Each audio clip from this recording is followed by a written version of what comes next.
Hello, mate. We're recording.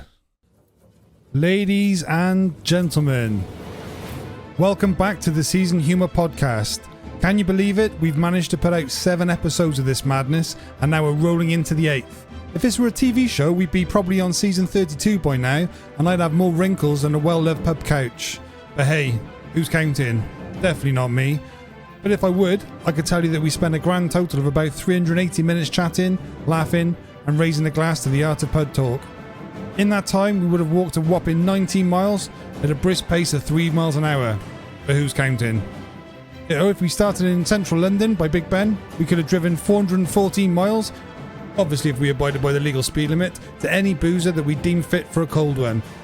That also being enough mileage to visit every pub within a 5-county radius. Awesome. Now, let me tell you, we've learned a lot of doing this about absolutely nothing important anyway. So, my fellow pub enthusiasts, grab your favourite beverage and let's dive into the 8th episode of Season Humour. Get ready to laugh and maybe even spill a drink on the way. Let's explore all things pub talk. Cheers and enjoy. How cool was the woman singing in the background? It's like mystical almost. It was a bit, Halo-ish. It was a little Halo-ish, to be honest with you. I envisioned like a lake and like mist and like a lady like coming out from the water like singing. My Little Mermaid. I'll go with Halo. My Little Mermaid. My Little Mermaid. Little Mermaid. Little Mermaid. Oh, how you doing, buddy? Are you all right? Yeah, not bad. You? I've had a bit of a mad week. Mad week. I told you, I obviously texted you yesterday about. I've had a directors meeting today, so I was stressing out about that this morning. I had a directors meeting on Monday with my directors meeting today with the new site that I'm moving to. How many directors are there? It's directors everywhere. So it's the directors of the of my company. We have to present a CVR, a bit boring. Basically, it's the cost of the job if we're making money, losing money, blah blah blah, all that stuff. And then today was a directors meeting with the new site director. So the new company we're working for, building this new project. Basically, to be told that we need to hurry up and get on site, and we got to do all this work and blah blah blah. And do you want me to make your days 1,000 times better if you have lots of meetings? Go on. Have you ever heard of meeting bingo? Didn't we just sort of touch on this before? I don't think we actually discussed meeting bingo, but we kind of. I don't think I've discussed meeting bingo. Go on. Meeting bingo was taught to me by a guy who I used to work with, and we used to go out for this meeting, and like they say like certain words every time, don't they? Like, give me a scenario. Like, what would they say in your meetings all the time? Well, actually, we used to play this with one of our old project directors. He used to have lots of different words. I'm not going to say them words because if he ever listens to this, he'll know I'm talking about him. But the words were like a bit bamboozling. And do they say things like deep dive? Oh yeah, you get deep dive. That's deep dive. Deep dive. Why do people say deep dive though? Have they ever been a diver? Like, why use deep dive? Why not just say I'm going to have a closer look at that? Why have you got a deep dive? What deep dive means? I don't trust anything you're saying, and I'm going to look at every single thing you've done in detail to make sure that it's right. That's what they mean by deep dive. That could be a book. You could do a translation book for what things really mean in the work environment. Well, it's right. We're gonna.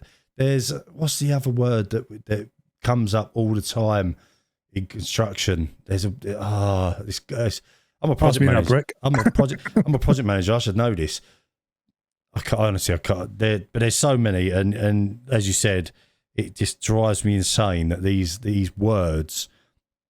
But going back to your project, your meeting bingo, we've done that many a times with our old project director because he come out with some absolute cracking words, and he always used to drop the same ones all the time. Always used to drop the same ones, and And it made him sound clever. It made him sound really clever. And he is a really clever guy. But that made him clever plus fat. Yeah, clever plus fat, yeah. But you're kind of talking about work-related stuff. When did we start to... Do you know we simplify words now? And like you what do you mean? What's the actual term for it? My mind's gone completely blankness today. So if I said to you, I need an IRL from you. So an acronym. So everything's got acronyms in my world now. Everything has an acronym. So the meeting I sat in on Monday, the commercial director must have dropped 2 or 3 different acronyms, and I'm looking at my commercial manager, and I'm looking at him and say, "Do you know what that means?" And one of them, my commercial manager went, "What do you mean by IRL?" And he went, "An information request list, information required list." Oh no, I couldn't do that. And I couldn't do that. And I looked at him and I thought, the world's gone mad. So when I worked at the airbase around the corner from where I live, and I've been there for 4 years, there was acronyms galore. Everything was an acronym. You sit in meetings and they'd say, "We need the NL for the BV for the RD for the," and I used to sit there and be like, and in the specifications that we used to get, all them acronyms are listed out, and they used to just, rather than say the actual word, they'd say the acronym. If you're doing that job and you think there's someone rattling off acronyms, it's like roadman slang in the office. it's ridiculous. And I thought to myself, when did we become that lazy that we had to acronym everything? All I know is if you get Office 19, when you do a smiley face, it's a coloured smiley face opposed to just 2 dots and a smile. I found that out this week because I got an upgrade. But it's just mad. The world's gone mad. Everything's like so. I had something similar because my first proper job was at car auction. Yep. And they used to have like slang words for cars. Yeah. Like that. So you deal with like lots of car traders. So you can imagine it was a bit of like, a bit fruity with some of the speech. Like a Renault Clio would be a CL10. And used to say stuff like CL10. I'll have that chicken boona half and half, Renault Laguna half leather. It's not quite as glamorous, but it's funny. But it's, as you say, I can understand things like that. It's a bit more, because you're at a car auction, it's a little bit more. You think if they're doing their auction bit, like, give me £10, yeah, like £20, CL10, £25. Like, do you imagine? They used to have these tubes as well, and like when people give them money on the rostrum, they used to put the money in the tube, and it just fire off into the ceiling, and it go right across the building. But the site was like football stadiums big. It was like 3 or 4 football stadiums big. It was massive. That was going like underground or wherever it was going. And I always thought, wouldn't it be cool if I could fit inside that and go like flying across to the main office? Oh, it's mad. Like the world's gone mad. I was I've been saving this week for the podcast, and we had that ridiculous. The kids went back to school last week, didn't they? And then all of a sudden we had this blazing hot week of weather. So it's typical. We had really crap weather when the school holidays. Kids are stuck indoors. Then they go back to school. The son goes, "You know what? I'm going to make an appearance this week." Oh, you kids have gone back to school when you're wearing your blazers. Anyway, when did why it's raining now though? I know why it's raining because Aim turned around to me and goes, "Should we get one of those Dyson fans for the bedroom?" Because it was roasting hot, and we were like contemplating it. And then we said, "Oh, we'll leave it till tomorrow, and then we might go up to like the shop to get one." And then it starts pissing down.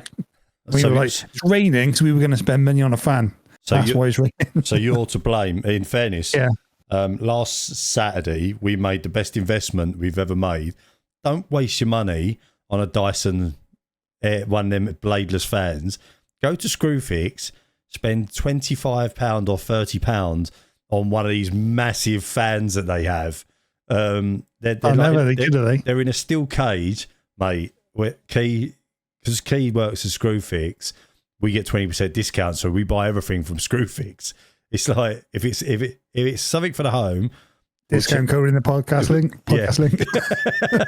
And, she texted me the other day and said, we need to buy one of these fans. And honestly, anyone who listens to this, go on Screwfix website and type in fans. Look for one. I think it's £35. It's in a steel cage. The air that comes out of it's like a propeller aeroplane sitting in your front room. the air that it pumps out.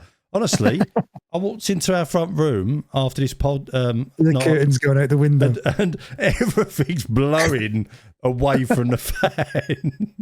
There's the postman's walking up the drive, and all his letters are going everywhere. Do you know, like Ant and Dec when they do the celebrities in the jungle, and there's that game at the end, and they've got all these fans blowing. They got water going everywhere. And I don't know if you've ever seen it. What they call it's one of the last games they play, and everyone wants to get to this game. Oh, I'm gonna have to think about what it's called. I know what it is. It's Ant and Dec in the jungle with celebrities and a Screwfix fan. Yeah, Screwfix fan. That's it. But this game, honestly, this fan, you stand in front of it and it just blows. It's. But to be honest, if you had it in your bedroom overnight, it would be going. It sounds like you got a Spitfire in your front. You might just gated that out as well. You have to put some sound effect in there. Yeah, I've probably just gated me mic doing it. What would happen? Have you ever seen the one when the guy gets the coat hangers and he like hangs himself on the ceiling until it holds his weight? I haven't. No, I haven't seen that. Me neither. But what would be funnier if you got like 20 Screwfix fans and we put them all in your drive? And it's like first to the main road. Well, that is pretty much exactly the game that I can't remember the name of the game. Someone will know it who's listening to it. And Dec's Celebrity Jungle thing. It's if I was to shout to Keys, you'd go, it's that game. Anyway, but yeah, buy one of them. But what I was going to say is, obviously we've had this really hot weather, and I was obviously doing my usual commute last week. And when did it become all right for people just to bowl on the train and then take their t-shirt off and sit on the train with no t-shirt on? Bucket naked. Like just walk on the train and just literally just take your t-shirt off because you're that hot.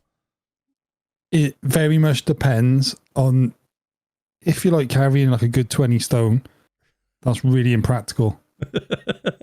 But if you like Ronaldo goes on the train, like it's not as embarrassing, is it? Yeah, but twice last week. This was once on the underground and then once on the mainline train.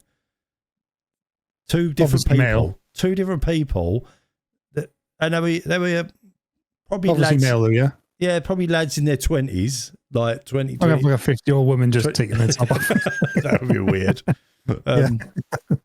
But yeah, and wearing Crocs. And I just thought to myself, when did this become all right? Like, yeah, I know you see the chavs walk around, take their shirts off, and they bowl into Tesco's or something like that. But to stand on a train, a packed train, and then just go, do you know what? I'm going to just take my top off and just stand here. How old are they? Probably in their mid-20s, a pair of them. Two different occasions, though. Who wants to smell Lynx Africa all the way to your destination, isn't it? Well, this is it just literally blows my mind. Blew my mind. Did they ask to sit by you this time? No, this is luckily they weren't. One of them. They're both times are standing by the doors, but like on a there's no one dare ask you now. You sit there and like there's like two seats and you're sat by the window, and then no, don't ask him. Whatever, don't ask him. He's crazy. Is that crazy? Sits in the same seat all the time. Yeah, I've got like a ritual, and it's like become the same train, the same carriage, the same seat, they must look at me and go, "He's there again." that bloke's there. Do you say hello to people, the same people every day? No, I don't. Me and Key had this conversation the other day. They must think I'm a right miserable sod.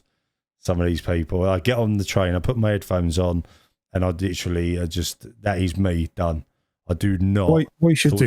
You should do a test. So like one morning you should get on the train and just like completely like not speak to anyone, put your headphones on like you said, and then like the next day you should just like make sure you should make a job of saying hello to everyone you meet and just go hiya, hi, and just the whole train. Morning. Like, as you walk down the train, just start high fiving people. Yeah.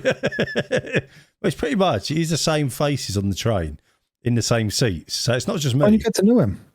Oh, I'm not interested. I like to get, because I leave so early. I like to get on the train in the morning. But you don't know who you'll meet. And I like to put my headphones on, and I like just to close my eyes and zone out for an hour and a half when I'm on the train. This is just the way I am. I'm a bit. People would know me really well, would understand that's the sort of person I am. Well, what if you get on the train, and then one day you're like, hi, and you say hello to everyone, and you sit next to this guy, and you're like, hi, my name's Pete, and he goes, oh, my name's Dave, and he goes, how's it going, Dave? Oh, really, really bad. I got 1 day to live and 10 million quid. Do you want my 10 million quid? That would be amazing, wouldn't it? That would be like your lucky day, but not for him. Not for him, but for the likes of someone like yourself. But it's never going to happen, is it? Imagine it. Well, I don't know.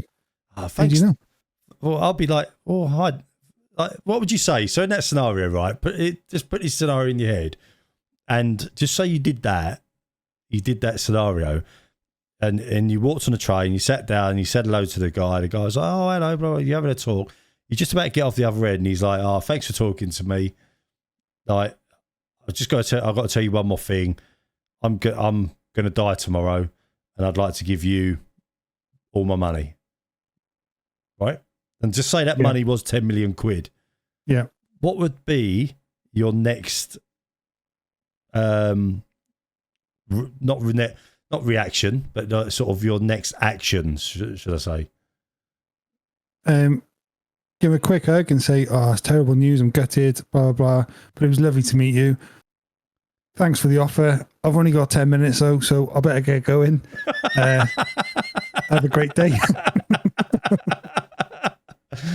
I'd love you 10 million quid, but I've got to get to work. I've got to get to work. I'm running late.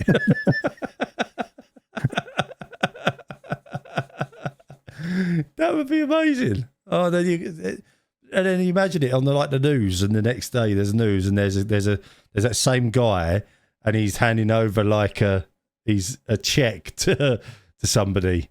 And what if you get on the train and you sit down, you're the first one there, and then someone gets on the train, and they go, the train goes down the track for 10 minutes, yeah, and you're on the train for like half an hour. Train goes down the track 10 minutes. And this guy just looks at you, and then you're like, that's a bit weird. Like, you go, you okay, mate? He goes, Peter, we've been watching you. And you're like, who's been watching me? And you go, we're part of this like organization, and you're the one person who's got like a certain type of blood that's going to save the human species, but you can't tell anyone. You've got to come with me. What would you say? I'd say you're having a laugh. You're having a laugh, mate. Don't calm yourself, Pete. You're going to save the human race. You have to come with me. I'd say to you, first of all, how do you know that I've got this certain type of blood? And please show me all the information you've got on me to prove that I would say, Pete, this is going to be a lot to take in, but bear with me. This is the story. We're aliens from a foreign planet. I'm going to put this chip in your neck, and it's going to explain the next 100 years in 10 seconds to you. Bear with me. So now I've got a USB drive on my neck. Yeah, it installs itself. It's so advanced, it actually installs itself in your neck. Oh, mate, that'd be mad, wouldn't it? That would be absolutely insane. This is what I said to someone the other day. I was in work, I was talking. Not that I wasn't working, but I was like trying to like create general conversation. They were on about planets or something. We were playing a game, how do we know we're doing it right? Well, we don't, do we? But what if going to work, driving a car, sports, everything we do is like completely wrong, and then like on a planet like 1,000 miles away, not 1,000, that's quite close, isn't it? That's quite close. You know what I mean? It's not that far away at all. on another planet.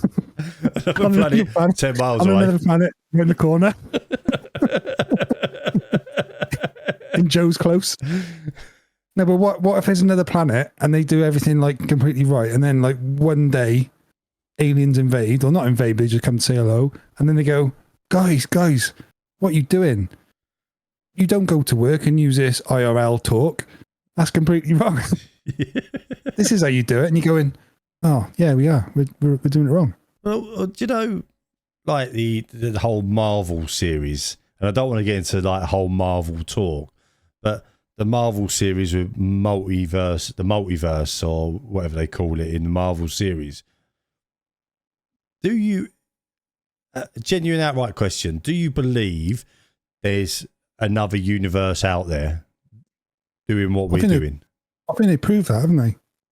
That's what black hole is. A black hole's an alternative universe, apparently. But how have they, said the man who came back from well, that's what I was going to say. So how have they proved that?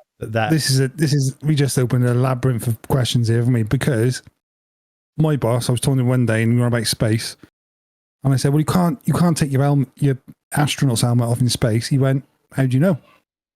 I said, because there's no oxygen. Your head would explode. And he goes, how do you know? He said, who's done it? I'm like, I don't know. He said, well, no one's ever gone to space and taken their helmet off, have they? And I was like, oh. Well, in fairness, they must know. Someone must know, because why would they send a astronaut up there with helmets on? Well, that's exactly what I mean. That's what I mean by, are we doing it the right way? Because say Elon Musk, right? Because he's like Mr. Space, isn't he? What if he goes to space and then he just goes, hang on a minute, it's hot in here. And takes his helmet off. God, and then nothing happens. God, this Tesla's aircon is no good. This Tesla rocket aircon's no good. Crack the window open. Space, didn't he? Crack the window open. But he fired a Tesla into space, didn't he? I don't know. He's done that. He fired a Tesla into space on the SpaceX rocket. But who's to say there's not a bigger body of like who patrols the galaxy or the universe? And he's on like imagine there's a massive most wanted sign of every other galaxy. There's a man called Elon Musk in Earth, and he's wanted. There's a 10 million Mars bar bounty on his head because he's left his Tesla on planet Mars. And that Tesla could be clamped now, couldn't it, on like some random planet. And they could the reason that alien, they said the other day, like in Congress, didn't they said there are aliens or whatever, and there might be, maybe that's just because there's a load of them coming now because he's fired that car into space, and they're like, hang on a minute, you can't just send cars into space willy-nilly without anyone in them. Where do I get myself one of these Teslas? Yeah. Oh, exactly. Or what they go, hang on a minute, is you've got to fly 1,000 miles that way to planet Earth. Just down the road. Just down the road. And there's a guy called Elon Musk that sells Teslas. And then he'll quite happily deliver it back to space for you. Yeah, that's exactly what would happen. It's a funny question. Do you know the Sims game? The Sims, it's the Sims. The Sims computer game. So you basically select a family, put that family on a street, in a house, whatever. Kay loves that game. Kay used to play that game all the time when we was dating, and she'd spend hours upon hours upon hours playing that game. What if that is us, and someone's sitting up there just going, right, okay, so you're going to do this, you're going to do that, you're going to do this, you're going to do that. What if... But they don't know that, do they? That's like I think that's another thing they said is like no one can prove we're not in a simulation. So it could be like it's literally a 50-50 chance we're in a simulation. So you could have gone. I really fancy doing like my whole life working in the construction industry, but make it hard for me because it'd be a laugh, wouldn't it? Make it really hard for me. Teach me loads of acronyms that I really do not need to know. Yeah, and just make me skin because that'd be even more fun. But you could have said it, couldn't you? You could have been like, you could have chosen that path. Oh, yeah. I mean, you could have done. There is that part of it, isn't there? There is that part of the whole. Yeah, and you could have done. Oh, I'll tell you what we'll do for a right laugh. We'll like throw this thing in called religion, and every December we'll like celebrate a fat guy with a big beard, and it could all be like, who knows? Maybe it's real, maybe it's not. It's bonkers. It's absolute bonkers. There's lots of things that go on sometimes, and I think, how does that happen? What? It's like with COVID, isn't it? Like, how did that all come about? COVID, the whole. There's a lab in some country in China doing something, gets released into China, releases around the world. Sometimes it's all too convenient. Do you know what I mean? Oh, we got to first say that we're not sure that's exactly what happened because we want to frame ourselves now that we're involved in it. Yeah, just to confirm, we don't know actually what happened. That was just what we heard. But we're just talking metaphorically that that's what could have happened. But we're just basing it upon computer simulation and that something could have happened. But it's. Have you ever had that thing when you've looked away and you thought, is everything else moving? Have you ever felt that? So as a kid, I used to get out quite a lot. Like I used to Can I tell you something then? Go on in.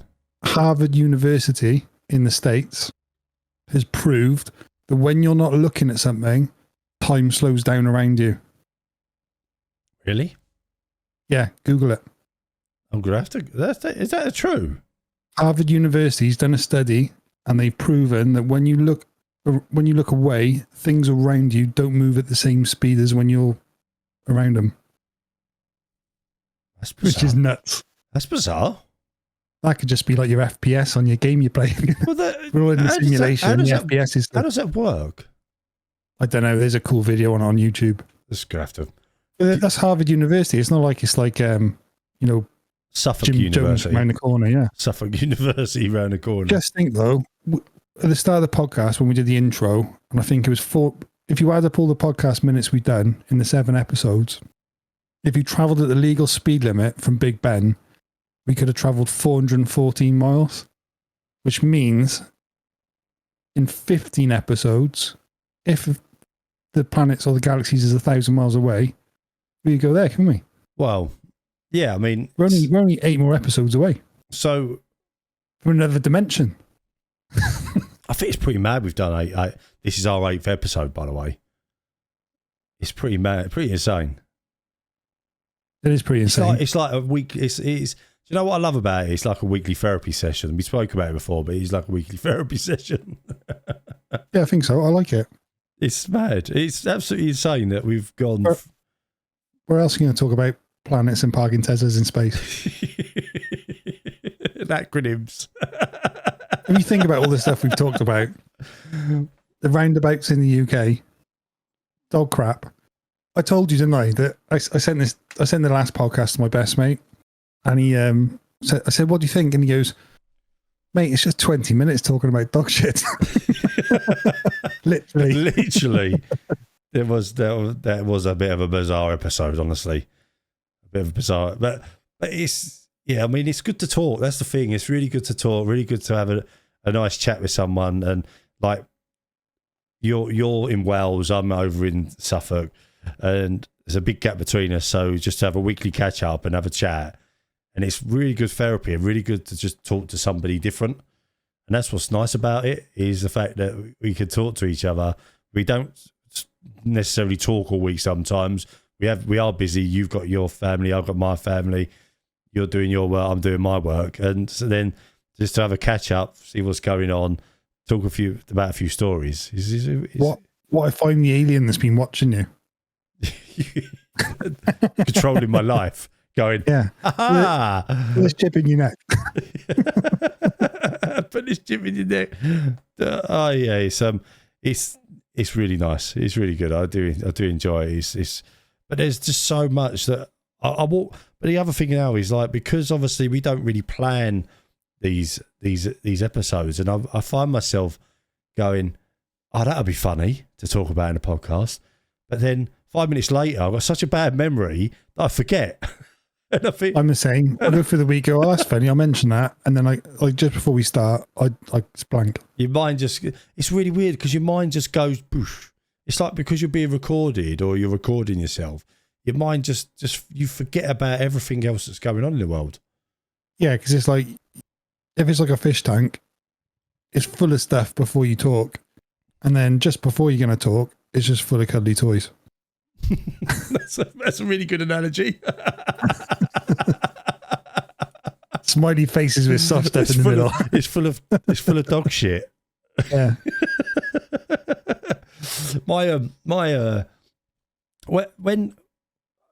So here's something for you, right? So we've kind of touched on little bits and pieces about our age and obviously our health and stuff like that. I was talking to Keith the other day, and I was like, "Oh, I need some socks." So all the socks were in the washing pile. The washing pile was on the table being sorted out to be put into the rooms. And so I went downstairs, found some socks, and as I was putting on these socks, I was standing there, and I was like nearly falling over. And I said to Keith, I'm busy. At what age do you become inadequate to be able to put on a pair of socks, and you like have to hold something to put a pair of socks on, or take a sock off? Like I was getting in the shower yesterday, and I was holding the door frame while taking off my socks, and I said, what age do you become where you're like you're like it becomes a struggle, or it becomes like awkward to do things like that? I would say that very much depends on the sock. Yeah, I mean, it could be a sock. It wasn't a sock issue. It really wasn't. But it's that as you get older, and I notice things. So like, I've spoke about my granddad a lot, and on this podcast, and he's obviously at an age now where he's at the other end of the spectrum. He's 97. So, but obviously, when you get to there's an age where, do you know when you get to that age and it's reported your grandparents have a fall or something like that, and when in your life does that start? Them things start to happen, like that your muscles are, or your coordination, or your brain is unable to do the things you've been doing for 50, 60 years. Do you know what I mean? It just phases out, doesn't it? You're probably in your peak in your mid-20s, aren't you? And then everything's downhill from there, I suppose. Are you peak in your mid-20s? Are you not more peak in your 30s and 40s, would you say? I love to say yes, because I think that's the answer you're looking for. No, but I'm not looking for that. No, but what I mean is, like, I think you're still growing in your child age through your 20s. I think you're still growing in stature. So I think probably your best years are between your 30 and your 40s. For what? For your peak fitness? Well, just not so much fitness, but just peak of life in general. Like I don't think your 20s is your peak of life. I think. Well, it's like the balance, isn't it? Because in your 20s you're probably more physically, about yourself, and then when you're in your mid 30s, you're probably more mentally. I think you're more mentally stable in your 30s. And in your 40s, it just feels like you start to not go down. You don't go downhill, but things become a bit harder and things become a bit more of a challenge. And you start to notice changes in your body again, I think, in your 40s. It's like if you have a football and you've had it for like a year, a bit battered, and it kicks pretty well, but it's like a soggy marshmallow by then, isn't it? And like it's like having a buckled wheel on a bike. When you have your bike and it's new, it's like super smooth, and then when you've had it a couple of years, the chain squeaks and the wheels a bit buckled, and that's where we are, Pete. But then you could also say that we're at that age where maybe we've not looked after ourselves as well as we should have done. I'll have you know, I'm a physical form of excellence. Yeah, elite athlete. Was I got the violent speed momentum? That's what I'm going for. But it's just a thought. Like I notice, because there's things obviously where I'm commuting a lot more today at these days. I'm sitting down a lot more than what I usually would have done. So I think my certain parts of my body have become a bit stiffer because I'm sitting down more. Do you know what I mean? So I'm on the train a bit more. Maybe, do you know when they say you go on a long flight and you should move about a bit more and do things and stuff like that? Yeah. I think because I travel in the morning, obviously 2.5 hours, I then get to an office, sit down in an office for the whole day, and then come home and do another 2.5 hours. And then the only bit of exercise I really do is walk the dogs when I get home from work, and I'll sit down again. You're walking to the stations. You're quite active at doing that, aren't you? Yeah, but I'm not like, I'm walking back and forth to stations, but that's not massive amounts of walking. But it's just a thought. Like, didn't mean to go deep or anything, but it's just like, it's just something I've been thinking about a lot recently. Is that I've just noticed that I go, oh, and I take my socks off, or I bend over and I'm like, oh God, like this is hard work. Do you know what I mean? It's just become. You are right, because like I get it definitely, but like this week, like I've had terrible problems. I broke my foot, and I've had like loads of problems with my foot. And then this week I got like a real bad knee, and everyone's taking the mick out of me in work. So I'm literally walking around like I've crapped my pants. And but like tonight, I'm drinking water. Yeah, really unusual for me. But I noticed that. Yeah, it's because I'm taking tablets, like ibuprofen, just to take the edge off. Yeah, it's not good. Like I say, it is hard. It definitely. I think I've at an age at the minute where, like you said, I think what happens is you're a child through to your 20s, and then through your 20s, and in your 20s you might meet your life partner. Some, like, obviously, like the likes of myself and that, and I've been with my wife for a long time now. Been with her 22 years. I've been with my wife, so we've been together all that time, and I think she's seen the peaks and the troughs of my life, like where. Oh my God, that's one of the bingo words: peaks and troughs. Bingo. But yeah, and like so. But I think there's a stage, like you said, in your 20s you're sort of at your peak. Then your 30s you might settle down a bit more, and then you might get a little bit fitter again. And then I'm at that point where I've realised actually I need to be a bit more active, and I need to I might probably lose a little bit of weight and just be a bit more active again. Hey, don't worry about it. We're halfway there.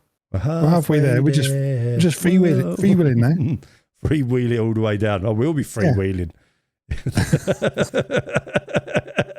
It's crazy. Anyway, I didn't mean to go deep there. It was just something that was playing on my mind a little bit. I had to get off my chest, to be honest. Hey, when we're done here, they go, thanks, Mr. Ming. Hope you enjoyed that experience. What do you want to do next? I want to be. That was on the Joe Rogan podcast. I can't remember what his name is. Ariel something, I think it is. I think I might be wrong in his name, but he did that DMT. Have you ever heard of that? No, I haven't. It's like this drug these celebrities take, and you're meant to have an out of body experience. And he did it, and he lived 30 years with another family. And then woke up 10 minutes later. But for him, it lasted 30 years. How bad does that be? Yeah. But imagine do it feeling like it's 30 years, and then just coming back in 10 minutes and going, oh, that was all a dream. That was a bit weird. It was a bit weird. It took a while, but... But I can understand that. Do you know what I mean? I can understand that whole entire...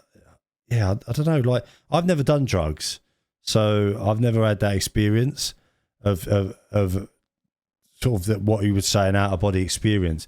I remember, so obviously, as I said, I've been with Key a long time, and she's done a little bit of weed and all that in her time, when she was younger. Like, and I watched her do it once. I hope her parents aren't listening to this. Yeah, I watched her do it once, and it was only a little tiny bit, and it sent her doolally. She proper had like a real sort of meltdown. Do you think that should be legal over here, though? I don't know. You're getting into a whole debate, different debate now of do I don't know. For medical purposes, 100%, because I do believe people need it. There are people out there that are in that much pain that it takes the edge off their pain. For medical purposes, 100%. What country produces the most legalized marijuana? It's probably us. Yeah, it is. It's probably us. I wouldn't be surprised. Where I used to live, we used to live near a weed farm. Never. Yeah, we used to live near a weed farm when we lived in Essex. It was one that was like, it was all closed off, security fenced and all that. You couldn't get in there. Like, it was proper. Tried a load of times. Yeah, tried loads of times so I could deal some drugs. No, but yeah, it's I don't know. It's I think it should be purely for people that need it medically, because it's I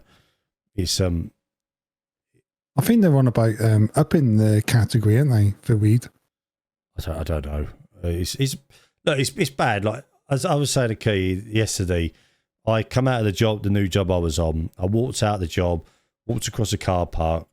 There was this girl walking towards me, and all of a sudden she pulled out the biggest spliff I've ever seen. It was no word of a lie. It must have been about 15 centimeters. It was huge. It was like that. And she just went, and I was like, Jesus. The audience Pete was pretending to smoke a spliff. Yeah. I was like, Jesus, that is just ridiculous. But it's some people's culture, isn't it? Like, I remember a guy in work before, and he used to just smoke it non-stop. He's Rasta, and that's what he did. Well, I'm not digging their cultures out, but if your culture's being ginger, it's being a really bright ginger, and that's part of the ginger's culture, then she might have been Jamaican. Ginger Jamaican. Mate, it happens. It happens. I'm sorry, I shouldn't say it, but yeah, but she was. But oh man, I don't know. It's a whole different topic. It was exactly the same. Right, that I walked out. So in the construction industry, it's really, really bad. It's frowned upon now to do drugs. Weed. Yeah. Well, it is. Like, you think these guys. You mean because people actually do it? Yeah, because people do it. So people will turn up to work, and they'll have had a spliff in the morning. They'll turn up to work, do a job on a construction site. Bearing in mind, some of these guys are driving diggers or whatever, any sort of plant. And then they're basically under the influence of drugs during work. And then accidents happen. And sometimes these people were involved in the accidents. Sometimes they're not. And as I say, but like, they do random drugs tests on sites now to stop all this, to stop people doing it, to try and deter people. They got site police. Yeah, they got like site police, or the site managers. They've empowered site managers. You can be randomly drug tested. So if you're believed to be under the influence, you can be randomly drug tested, sent off site. Do they get walkie-talkies? For the police? Yeah, they're site police. Well, they're not really site police. They're site managers, aren't they? They're site managers as such. They don't walk around like with a hat on and saying site police. I had envisioned in my head a golf buggy, all stickered up, walkie-talkies galore, couple of sirens. Let me tell you, like, when I worked in Holland, I worked out in Holland. I worked away for a while. Loads over there. Well, this is what I say. So I worked in Holland. The company I work for, a big IT company. I'm not saying who they are, but there's a few big IT companies out there. We were building their first data center out there. This data center, the company that I work for, a British construction company, wanted to implement the British rules on the site, which meant random drug testing and things like that. Well, obviously in Holland, their culture is smoking. Like their part of their culture is smoking marijuana or smoking weed. The pancake. Yeah, it's part of their culture. So we tried to implement this rule. The lawyers of the company said you cannot implement random drug testing. It's against you're basically breaking their human rights. No way. So as a company, we had to just ask them nicely not to smoke before they come to work.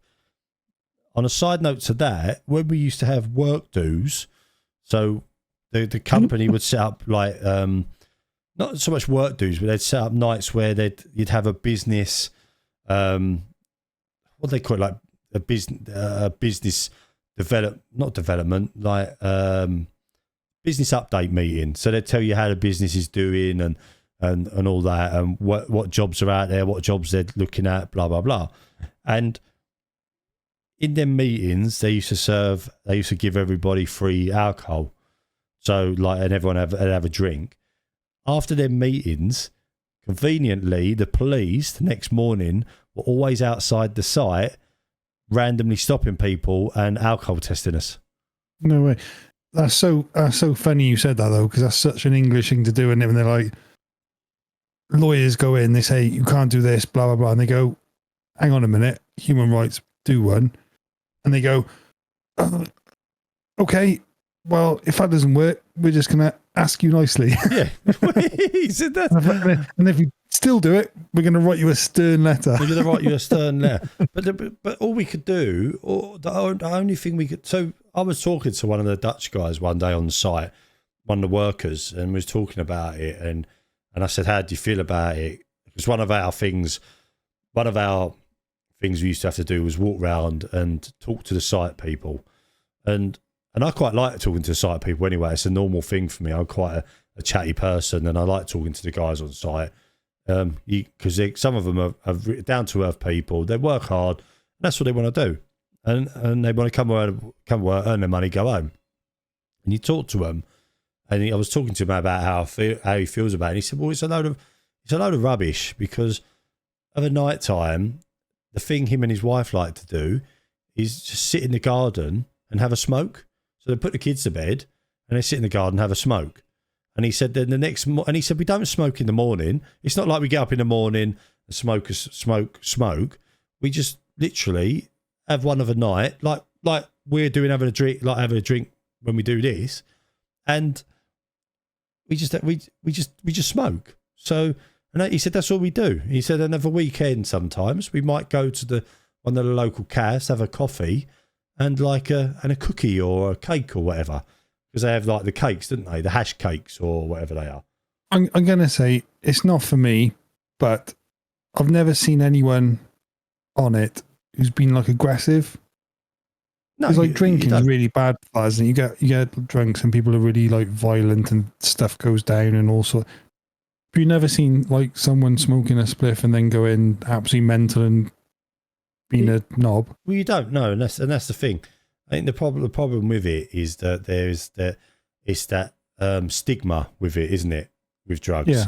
And some of them are worse than others. Like there are some bad ones out there that people should not be able to get hold of or take, and they're the ones that need to be stopped in there. Because we're talking about drugs, just to kind of try and wean off the subject. See what I did there? Yeah. Have you seen this biohacking they're doing now? When like athletes are taking like mushrooms and stuff to like enhance like muscles, and you seen that? I've seen something similar, but not on this. I've read a few things about other things that athletes have been doing, but not necessarily this. Because they like, you see all these boxing fights and the promotions and everything, and they get like drug tested, and they're not. I don't think they're like drugs. Are they? They're all like enhancement stuff, and they to make them like testosterone and to make them like more better fighters, basically. Yeah, so. I was a big cyclist, and I follow a lot of cycling. But you look at that Chris Armstrong whole thing, and I don't want to get into the whole it's right or wrong and all that, but he was doing dope. He was dope, what they call doping, wasn't he? He was taking his blood out of his body and then re-putting it back in. So, and I don't know. I don't really get the whole scientific facts behind it and stuff. But there's a whole big thing about it, and it made him a better cyclist. Yeah, but ultimately made him a better cyclist. And there's things like that going on for years, mate. It's just, it's like either that or he's a vampire. Well, yeah, he's just like just drinking. Imagine he is a vampire and he just said, "Oh, they caught me doing this because I'm cheating at riding bikes," but it was just to kind of like deviate away from him being a vampire. Lost all his endorsements, everything, ruined his life. But no, it's a weird environment, as you say. There's lots of conversation.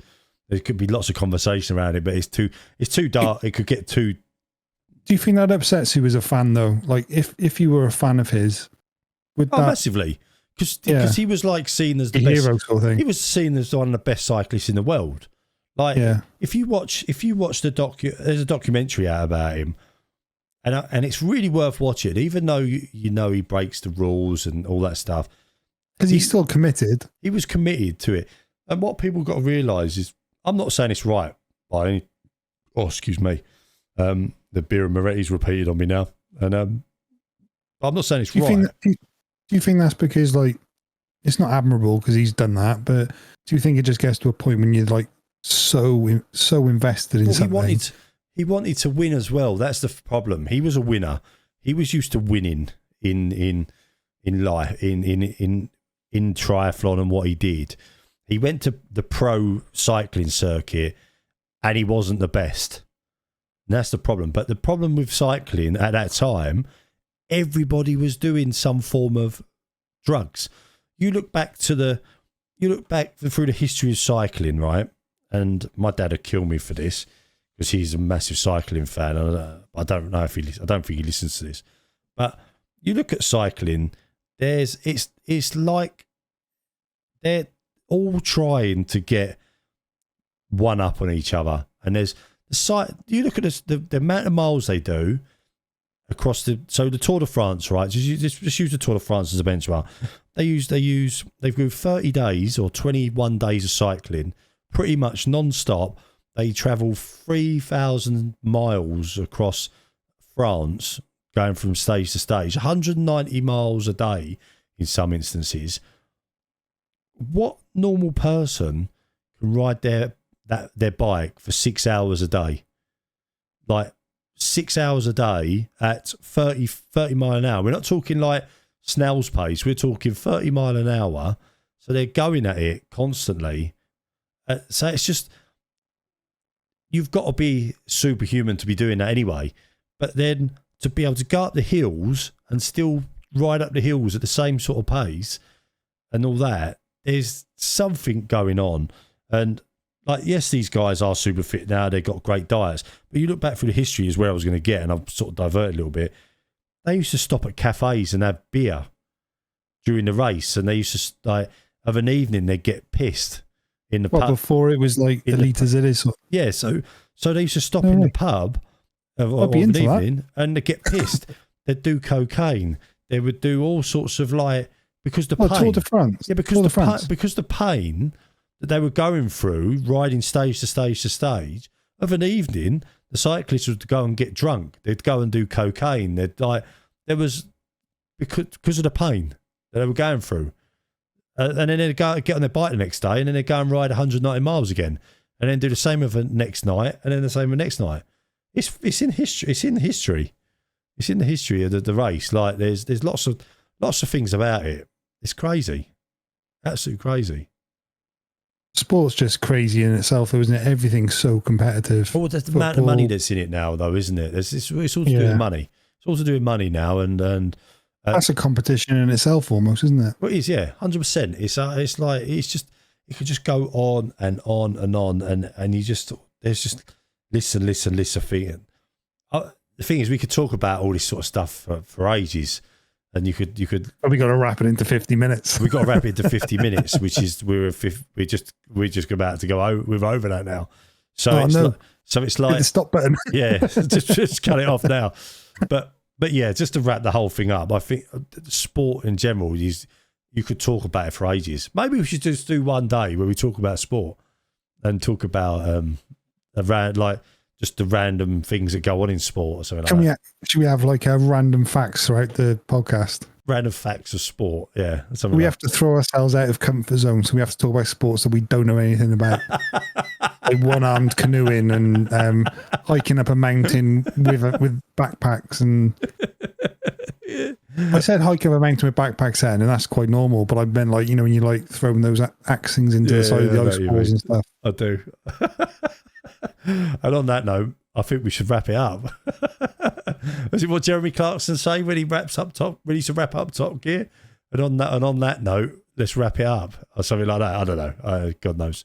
Oh yeah. And on that note, he used to say a certain line, didn't he? And on that, it was so good we can't remember it. Yeah. So it's that good. Anyway, yeah. Let's wrap it up. Let's wrap it up there. As usual, thanks for listening, guys. Appreciate it.